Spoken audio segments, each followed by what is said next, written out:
नाजरीन, Urdu book summaries में आज हम मशहूर अमरीकी टेनिस स्टार ऑर्थर आशे की जिंदगी पर लिखे जाने वाली किताब का खुलासा पेश कर रहे हैं। अल्लाह नाशुक्रों को इबरत की निशानी बना देता है। ऑर्थर अपने वक्त पर दुनिया का नंबर 1 प्लेयर था। वो वर्जीनिया के मशहूर कस्बे अचमंड में पैदा हुआ। वो अफ्रीकी काला अमरीकी था जिनके माँ बाप भी काले थे। बचपन से खेलों की तरफ फितरी रुझान रखता था। शुरू में एथलीट बनने की कोशिश की, लेकिन जिस्मानी कमजोरी और साख्त की वजह से कामयाब न हुआ। 5-6 साल की उम्र में उसकी वालिदा उसे दुनिया में तन्हा छोड़कर खालिक के हकीकी से जा मिली। अब वो अकेला रह गया था। अब उसके पास वक्त था। बचपन से खेलों का जनून उसे टेनिस कोर्ट की तरफ ले गया। जल्द ही उसे टेनिस से जनून की हद तक इश्क हो गया। उसने सोचा वो दुनिया में इस तरह का खिलाड़ी बनेगा कि लोग उसको मरने के बाद याद करेंगे। खुदादाद सलाहियतों और जनून ने काम कर दिखाया। 1963 में वो अमेरिका का नंबर 1 खिलाड़ी था, लिहाजा उसे डेविस कप में शामिल किया गया। वो अमेरिकी तारीख का पहला स्याफाम खिलाड़ी था। शानदार मेहनत और खेल की वजह से वो डेविस कप जीत गया। ये कामयाबी बहुत सारे लोगों के लिए हैरान कुन थी। उसके शानदार खेल की वजह से ज़राए अबलाग ने उसे शह सुर्खियों में जगह दी। रेडियो टीवी पर भी उसके चर्चे थे। वो शोहरत की बुलंदियों पर पहुंच गया था। हर तरफ उसी का नाम गूंज रहा था। फिर उसकी जिंदगी का सबसे अहम मोड़ सामने आया। 1969 में जनूबी अफ्रीका में टेनिस खेलने के लिए उसने वीजे की दरखास्त दी, जो अफ्रीकी हुकूमत ने इस बुनियाद पर खारिज कर दी कि वो काला था और अफ्रीका पर काबिज गोरों की हुकूमत किसी काले को वीजा जारी नहीं करती थी। ऑर्थर आशे को ये नाइंसाफी हजम नहीं हुई। उसने टेनिस को खैराबाद कहा और अमेरिका में स्याफामों के हकूक की जंग शुरू कर दी। क्योंकि वो मशहूर खिलाड़ी था, अवाम और उसके मद्दाहों ने उसका भरपूर साथ दिया। हुक्मरानों ने जल्द ही कालों के बुनियादी हकूक तस्लीम कर लिए और सफारत खाने ने उसको वीजा जारी कर दिया। वीजा तो मिल गया। अब नाकिदीन ने यह कहना शुरू कर दिया कि इतने साल कोर्ट से बाहर रहने की वजह से अब आश कभी भी इस लेवल का टेनिस नहीं खेल पाएगा। लेकिन ऑर्थर आश फिर एक नए जनून के साथ कोर्ट में उतरा, खूब मेहनत की और फिर दुनिया ने वो मंजर भी देखा जब तमाशाइयों के सामने टेनिस का सबसे बड़ा विंबलडन कप लहरा रहा था।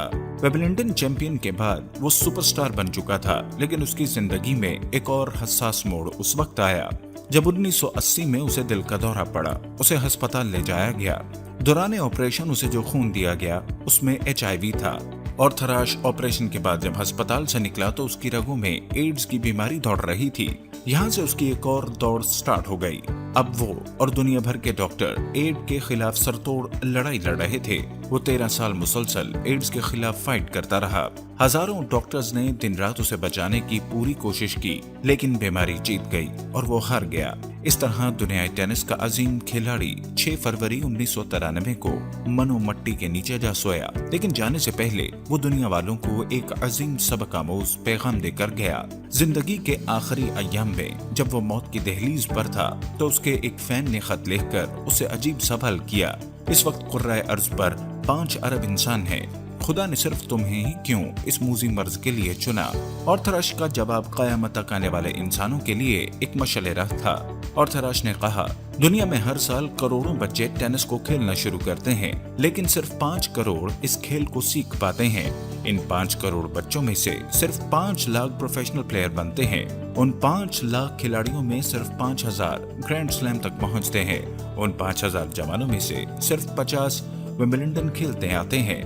उन 50 में से सिर्फ 4 सेमीफाइनल तक पहुंचते हैं और इन 4 में से सिर्फ 2 के मुकद्दर में फाइनल आता है और फिर उनमें से एक के सर पर फतेह का ताज जगमगाता है। मैं दुनिया के 50 करोड़ खिलाड़ियों में वाहिद हूँ जिन्होंने टेनिस खेलना शुरू किया और वो स्टेज तक पहुंच गए। मैंने दुनिया भर से 800 के करीब बड़े एजाज हासिल किए। जब भी विक्ट्री स्टैंड पर खड़ा होता तो हमेशा ही सोचता कि मैं इस कप का हकदार था। मैंने कभी अल्लाह से नहीं पूछा कि परवरदिगार, तूने मुझे ही इस एजाज के लिए क्यों चुना? जब मैं बीमारी में मुब्तला हूँ और अल्लाह से पूछने लगता हूँ व्हाई मी, तो मुझे वो वक्त याद आ जाता है जब दुनिया के हर कोर्ट में मेरी कामयाबी का झंडा और तराना गाया जा चुका था। जब मैंने अपनी कामयाबियों पर अल्लाह से ये नहीं कहा कि अल्लाह मैं ही क्यों इस फतेह का हकदार, तो आज मुझे बीमारी में भी ये पूछने का हक हासिल नहीं कि बीमारी मुझे ही क्यों। जब मैंने अपनी कामयाबियों पर खुदा का शुक्र नहीं किया तो नाकामी पर शिकवा नहीं बनता। ऑर्थर आशे के बिस्तर मर्ग पर आखिरी जुमले सबको याद हैं। ऐ लोगो, खुदा को कभी न बताओ कि तुम्हारी मुश्किल कितनी बड़ी है। बल्कि अपनी मुश्किल को ये बताओ कि तुम्हारा रब कितना बड़ा है। इस तरह आप हर दर्द से, हर मुश्किल से निजात पा जाएंगे। बड़ी से बड़ी मुसीबत भी खुदा की अजमत के दायरे से बाहर नहीं। दोनों नौजवानों की आंखों में शर्मिंदगी के आंसू थे। ये कहकर चले गए, हमारी मुश्किलात और नाकामियां खुदा से बड़ी नहीं हैं। उम्मीद करते हैं कि आज की ये बुक समरी आपको बहुत पसंद आई होगी। ऐसे ही मजीद किताबों की समरीज देखते रहने के लिए हमारे चैनल को सब्सक्राइब करना हरगिज मत भूलिएगा।